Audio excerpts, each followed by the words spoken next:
হতাশাগ্রস্ত হয়ে বান্দা যখন কাঁদতে থাকে আর ডাকতে থাকে, ইয়া আল্লাহ, ইয়া রহমান, ইয়া রহিম, ইয়া হাইয়ু, ইয়া কাইয়ুম, একটুখানি তাহাজ্জুদে ওঠেন। গভীর রাত্রে ঘরের সবাই যখন ঘুমানো, আপনি তখন উঠুন, উঁচু করে একা একই রুমের ভিতরে ঢুকে তাহাজ্জুদের নামাজ আদায় করে চোখ বন্ধ করে যদি ডাকতে থাকেন মধুর সুরে, ইয়া আল্লাহু, ইয়া রহমানু, ইয়া রহিমু, ইয়া হাইয়ু, ইয়া কাইয়ুম।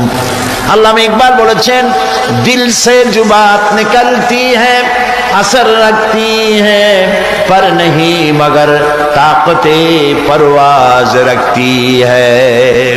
দিল থেকে যে কথা উচ্চারিত হয়, মুখের কথা আর মনের কথা ভিন্ন রকম।